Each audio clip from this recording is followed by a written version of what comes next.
یہ عقیدہ اگر رکھیں رب نے بتایا تو یہ رکھتے ہیں؟ نہیں، وہ کہتے ہیں ان کا عقیدہ ہے کہ نبی کے پاس ایک کمپیٹنسی ہے، ایک مہارت آ گئی ہے، وہ جب چاہے جو غیب چاہے معلوم کر لیتے ہیں خود بخود یہی عقیدہ ان سے پوچھ لیں، خود بخود یہی عقیدہ ان سے پوچھ لیں۔ لا حول ولا قوت الا باللہ۔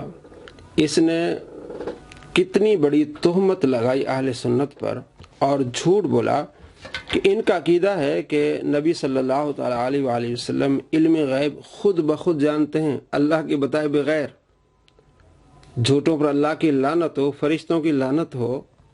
کتنا بڑا جھوٹا انسان ہے۔ نبی صلی اللہ تعالی علیہ وآلہ وسلم کا فرمان مسلم شریف میں 6638 نمبر حدیث ہے۔ آپ علیہ السلام اپنے صحابہ کو تعلیم دیتے ہیں، اور یہ ساری تعلیم ہمیں بھی ہے کہ سچ بولو، سچ تمہیں سیدھی راہ دکھاتا ہے اور سچ تمہیں جنت تک لے جائے گا، اور جھوٹ سے بچو، جھوٹ برائی ہے، تمہیں برائی کی طرف لے جائے گا اور یہ جہنم کی طرف لے جائے گا۔ آدمی جھوٹ بولتا رہے گا یہاں تک کہ جھوٹا لکھا جائے گا۔ یہ جھوٹا انسان ہے جس کے ہم نے 192 جھوٹ پکڑے ہیں۔ جھوٹے انسان نے اہل سنت پر جھوٹ باندھا، بلکہ تہمت لگائے کہ ان کا عقیدہ ہے کہ نبی علیہ السلام خود بخود علم غیب جانتے ہیں اللہ کے بتائے بغیر۔ جھوٹوں پر اللہ کی لعنت ہو۔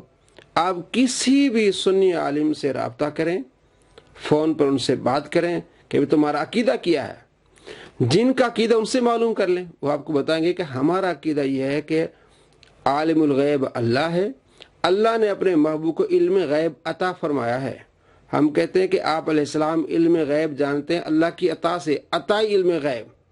لیکن اس جھوٹے نے کس طرح جھوٹ بولا، تہمت باندھی۔ کتاب الادب مسلم میں ہے، آپ علیہ السلام نے صحابہ سے فرمایا کہ پتہ ہے غیبت کیا ہے؟ غیبت یہ ہے کہ کسی کے پیٹھ پیچھے وہ باتیں کرنا جو اس کو پسند نہ ہوں۔ تو صحابہ کرام علیہ رضوان نے عرض کیا رسول اگر اس میں وہ عیب ہوں، فرمایا غیبت ہے، لیکن اس میں اگر عیب نہ ہو تو تہمت ہے، یہ تہمتیں باندھ رہا ہے۔ اور تہمت کی سزا کیا ہے؟ 80 کوڑے۔ مسلم میں ہے 80 کوڑے اس بندے کو مارے جائیں گے جو تہمت لگاتا ہے، کتاب الادب مسلم میں۔ تو اس پر تو 80 کوڑے اس کو مارنے چاہیے، یہ تو کوڑوں کا مستحق ہے۔ کس طرح اس نے اہل سنت پر جھوٹ باندھا اور تہمت باندھی۔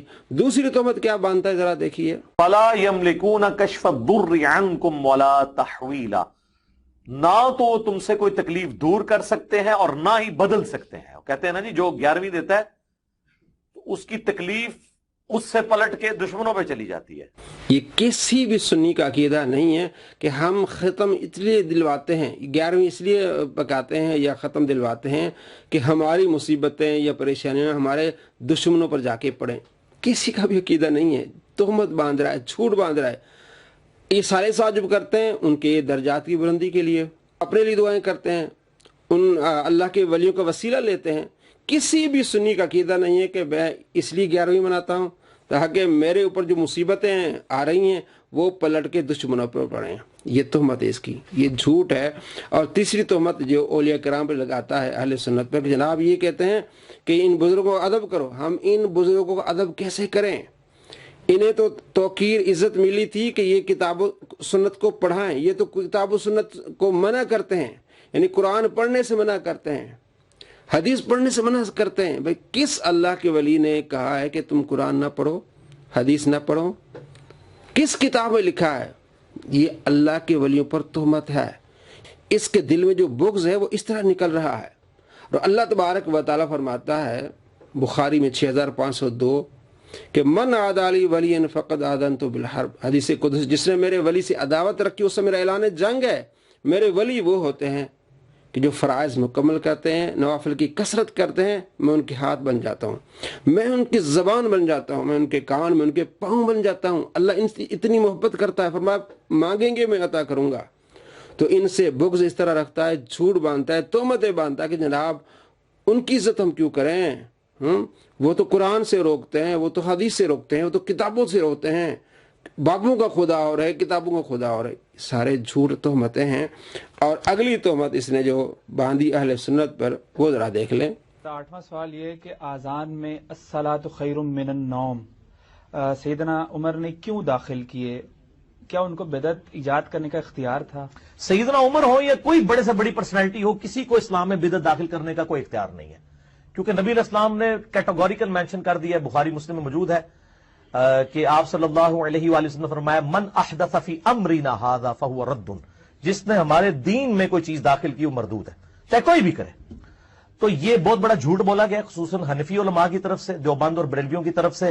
اپنی بدعتوں کو حلال کرنے کے لیے انہوں نے سیدنا عمر کو تختہ مشق بنایا۔ تو آپ نے دیکھا کہ ان حنفی علماء نے اپنی بدعتوں کو حلال کرنے کے لیے حضرت عمر کو تختہ مشق بنایا کہ الصلاۃ خیر من النوم حضرت عمر نے شروع کرایا، تو یہ بدعت تھی، تو اس لیے ہم بھی اپنی بدعتیں شروع کرتے ہیں۔ لا حول ولا قوت الا باللہ۔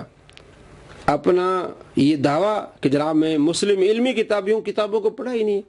ہدایہ جو فقہ حنفی کی کتاب ہے، ہدایہ میں کیا لکھا ہوا ہے کہ الصلاۃ خیر من النوم، یہ سنت ہے۔ ہدایہ جلد اول صفحہ نمبر 85 پہ لکھا ہوا ہے کہ الصلاۃ خیر من النوم کہنا یہ سنت ہے۔ نبی علیہ السلام سوئے ہوئے تھے، بلال تشریف لائے، عرض کی الصلاۃ خیر من النوم، تو نبی علیہ السلام فرمایا اے بلال یہ کتنا اچھا کلمہ ہے، اسے اذان میں شامل کر دو، خاص کر اذان فجر میں۔ ہدایہ میں لکھا ہوا ہے صفحہ نمبر 85 پہ، یہ سنت ہے، بدعت تو کہا ہی نہیں کسی نے۔ بلکہ اسی حدیث کی شرح کرتے ہوئے مفتی احمد یار خان نعیم رحمۃ اللہ علیہ مشکات المصابیح میں مرعۃ المناجی شرح مشکات المصابیح جلد اول صفحہ نمبر 384 مکتبہ اسلامیہ اردو بازار لاہور سے چھپی، اس میں آپ لکھتے ہیں کہ یہ کلمہ نبی علیہ السلام کے زمانے سے اذان فجر میں داخل ہے، نبی علیہ السلام کے زمانے میں۔ اور اس نے تہمت کیا باندھی جناب، یہ بریلوی کہتے ہیں، یہ سنی کہتے ہیں کہ جناب حضرت عمر نے بدعت داخل کروائی، تو اپنی بدعتوں کو حلال کرنے کے لیے حضرت عمر کو تختہ مشق بنایا، اور عمر کی کیا ضرورت ہے، کس طرح کی اتنے جھوٹی باتیں کی، تہمت لگائی۔ تہمت لگانے والے کو کوڑے لگانے چاہیے، وہ کوڑوں کا مستحق ہے۔ یہ اس کی پیروی کرنے والے ذرا غور کریں کہ اس کو فالو نہ کریں بلکہ اس کو کوڑے لگائیں۔ اسلامی حکومت ہوتی ہے اس کو کوڑے لگتے ہیں۔ اور پانچویں تہمت، اسی طریقے سے بریلوی آتے ہیں تو ہم اس کے ساتھ بنیادی عقیدے کے اوپر بات کریں گے، چشتی رسول اللہ پہ، کہ بریلویوں کا بنیادی عقیدہ چشتی رسول اللہ، لا حول ولا قوت الا باللہ، کتنی بڑی تہمت ہے۔ جناب دکھا دیں کسی بریلوی کی کتاب میں، آپ کا دعویٰ ہے کہ 1896 سے پہلے کوئی بریلوی نہیں تھا، اس سے پہلے دیکھنے تو ہمیں دیکھ لیں، اس سے پہلے جو مسلمان دیکھ لیں ہمیں دیکھ لیں، یعنی 1896 سے پہلے کوئی بریلوی نہیں تھا، اس کے بعد بریلوی ہیں، تو جناب 1896 کے بعد کسی بریلوی کی عقیدے کی کتاب میں آپ دکھا دیں کہ ان کا یہ بنیادی عقیدہ ہے چشتی رسول اللہ، لا حول ولا قوت الا باللہ۔ بلکہ فتوے موجود ہیں کہ جناب یہ شرکیہ کلمہ ہے، اگر کوئی پڑھے گا آج تو ہم اس کو مشرک کہیں گے۔ یہ کہتا ہے ان کا بنیادی عقیدہ ہے جی کتاب میں لکھا ہوا ہے ہشت بیشت۔ جناب وہ تو آپ کہتے ہیں نا کہ 1896 کے بعد یہ آئے ہیں، تو اس سے پہلے ہم جیسے تھے، وہ تو پھر 1896 سے پہلے کی ہشت بیشت ہے۔ یہ تو آپ سے پوچھنا چاہیے، آپ کہتے ہیں ہم جیسے تھے، تو پھر آپ جیسے تھے تو آپ مشرک ہیں، ہم نہیں، پھر پینترا بدلے کا نہیں۔ آپ بزرگوں کو مانتے ہیں نا، تو ہم کہتے ہیں ہم تو مانتے ہیں، ہم کہتے ہیں دلیل بھی لے آؤ نا، سند بھی لے آؤ۔ آپ کے سامنے قرآن ہے، قرآن کے بالکل نیچے مشکات المصابیح ہے، اس کی 30 جلد ہے، جس میں آپ کہتے ہیں کہ ایسی روایت جس کو مان کے بندہ بے ایمان ہو جائے، تو آپ بھی تو مشکات کو مانتے ہیں نا۔ آپ تو اپنے کتاب آپ نے قرآن پاک کے سامنے نیچے رکھی ہوئی ہے، اپنے سامنے قرآن پاک کے نیچے رکھی ہوئی ہے وہ روایت، وہ کتاب جس کو مان کے بندہ بے ایمان ہو جائے، اس کے آپ کے البانی نے، آپ کے آئنسٹائن نے، آپ کے ماما جی نے، آپ کے ابا جی نے اس کو تو صحیح کہا ہوا ہے، وہ تو بے ایمان ہو گئے۔ تو ہمارا کسی مسلمان کا یہ عقیدہ نہیں ہے چشتی رسول اللہ کا، اور یہ کہتا جناب ان کا بنیادی عقیدہ ہے۔ اور 2 نمبری دیکھیں، کہتا میں بریلویوں کے پیچھے بھی نماز پڑھتا ہوں، میں دیوبندی کے پیچھے نماز پڑھتا ہوں، میں کسی کو کافر نہیں سمجھتا۔ تو مطلب یہ کہ آپ نے جھوٹ باندھا ہے، تہمت باندھی کہ ان کا بنیادی عقیدہ ہے۔ جن کا بنیادی عقیدہ چشتی رسول اللہ ہوگا مسلمان ہی نہیں ہے، وہ تو مشرک ہے۔ تو مشرک کے پیچھے نماز کیسے ہو سکتی ہے؟ وہ مسلمان کیسے ہو سکتا ہے؟ یہ تو ہمارا فتویٰ ہے کہ مشرک کے پیچھے نماز نہیں ہوگی، مشرک مسلمان نہیں ہے۔ آج اگر مرزا اس کا چیلا یہ کلمہ پڑھے گا، ہم کہیں گے کہ یہ مشرک ہے۔ اگر کوئی اس کی ترغیب بھی دلائے گا، ہم کہیں گے مشرک ہے۔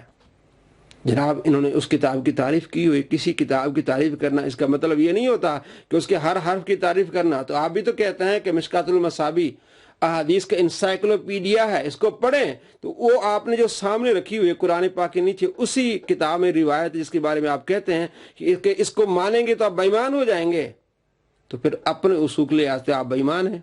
آپ تو ایمان والے نہیں ہیں. کتنا بڑا جھوٹا انسان ہے. جب بخاری کے بارے میں ان سے پوچھا گیا کہ بخاری میں اس طرح کی روایات ہیں جس میں نبی علیہ السلام کی گستاخی ہے, نبی علیہ السلام کے بارے میں کہتے ہیں بخاری مسلم کی کئی ایسی حدیث ہیں جو کہ جتنے گستاخانے رسول دنیا میں گزرے ہیں وہ سارے انہی کو کوٹ کری جا رہے ہیں. قاری نیب ڈار صاحب نے کہا جی میں نہیں مانتا ان کو, سندوں کی چھوڑ دو میں نہیں مانتا, جیسے آپ نے کہا طریف علی, ان کا آپ کیوں دفاع کرتے ہیں؟ ہم احادیث کی تعویل کرتے ہیں, اور میں بار بار بھی کہوں گا نیب ڈار صاحب کو بھی, غامدی صاحب اور ان کے ساتھیوں کو, کہ اگر ان کی بنیاد کے اوپر کسی مسلمان نے غلط عقیدے بنا لیے ہوئے نا, پھر آپ ضرور مسلمانوں کے اوپر ٹانٹ کریں. جناب ان سے ہم ان کو بتاتے ہیں کیا مسلمانوں نے ان روایات پر اپنا عقیدہ بنایا؟ اگر مسلمانوں نے عقیدہ بنایا ہو تو پھر آپ سوال کرتے ہیں. تو مرزا صاحب کیا ان حکایات پر جو بے سند حکایات ہیں کیا مسلمانوں نے عقیدہ بنایا؟ کسی ایک مسلمان نے یہ کلمہ پڑھا؟ آج بازار میں نکلیں کسی سے بھی پوچھیں کہ کیا یہ کلمہ تم نے کبھی سنا یا پڑھا, کہے گا نہیں. بلکہ مرزا کے چیلوں نے بازار میں جا کے دکانوں پہ جا کے عام مسلمان بلکہ مانگنے والوں کو کہا جناب آپ چشتی رسول اللہ پڑھیں. وہ کہتے ہم تو جانتے نہیں, ہم نے تو لا الہ الا اللہ محمد رسول اللہ پڑھنا ہے. تو یہ بہت بڑی اس کی تہمت ہے, 2 نمبریت دوغلا پن ہے, اور کتنی بڑی تہمت ہے. ایک طرف کہتا میں کسی کو کافر نہیں کہتا, مشرک نہیں کہتا, دوسری طرف کہتا کہ ان کا بنیادی عقیدہ. جناب بنیادی عقیدہ رکھنے والا مشرک ہوتا ہے. آپ جب مشرک نہیں کہہ رہے مطلب آپ جھوٹ بول رہے ہیں, تہمت باندھ رہے ہیں, تو تہمت باندھنے والے کو کوڑے لگائے جاتے ہیں. وہ جھوٹا انسان ہے, اس پر اللہ کی لعنت ہوتی ہے. تو میں نے آپ کو یہ 5 تہمتیں بتائیں کس طرح اس نے اہل سنت پر تہمتیں باندھی ہے. تو ایسے لوگوں کو فالو نہیں کیا جاتا بلکہ ان پر لعنتیں بھیجی جاتی ہیں, ان کو کوڑے لگائے جاتے ہیں کہ یہ کوڑوں کے مستحق ہیں جو مسلمانوں پر اس طرح کی تہمتیں لگاتے ہیں. اللہ کریم آپ کو ایسے شریروں کے شر سے بچائے. السلام علیکم ورحمۃ اللہ وبرکاتہ.